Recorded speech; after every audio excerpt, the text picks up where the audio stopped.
Howdy, folks. Let's talk about suicide ideation. First, let's go back to 28 July 2020.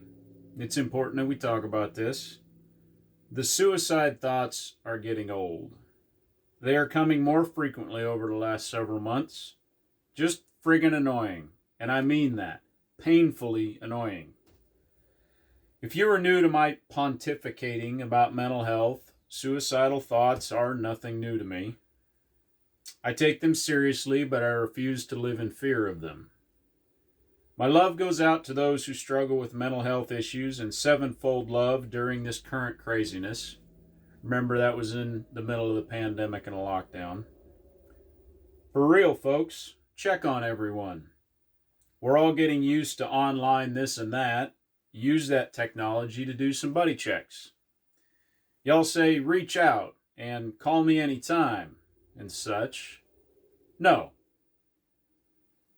You are your brother's keeper.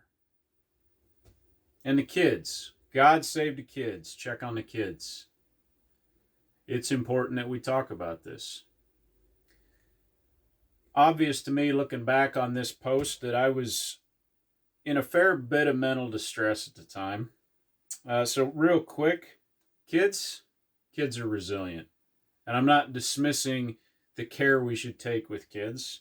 But have those mental health conversations early and build it into their life skills.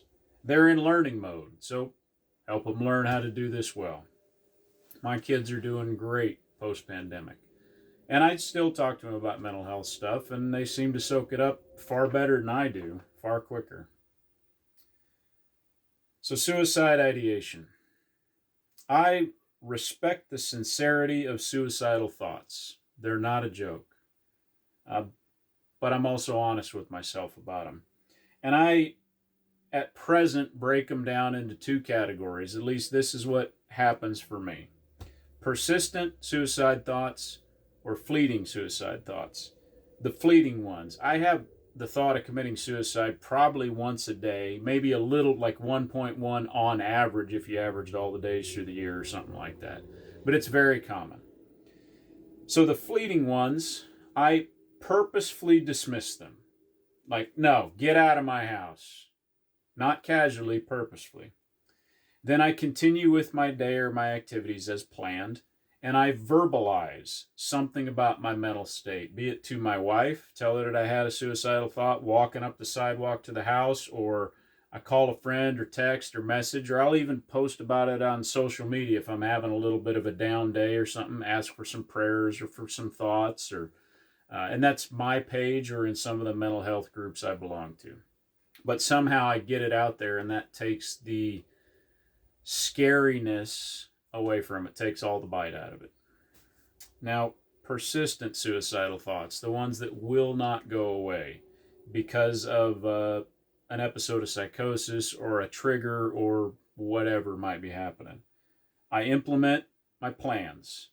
Specifically for me, my wife takes the gun cabinet keys. I've got people that I call or that my family can call. All those mental health plans I've set in place ahead of time.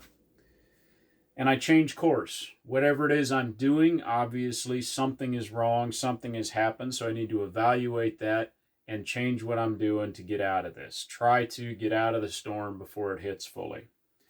And then I seek help, and that can be professional help. It can be the suicide hotline. It can be talking to my doc. It can be engaging more specifically with some of the people I have in my friend group and asking for specific help. So that's what I do. Persistent, fleeting. And then real quick, I'll go into this more in detail at a later date, but I firmly believe that checking on each other is the best prevention against a loss to suicide. And I do. Buddy checks save lives. So now tell me your thoughts or your experiences with suicide ideation. Put them down in the comments. Remember, folks, hope is a choice.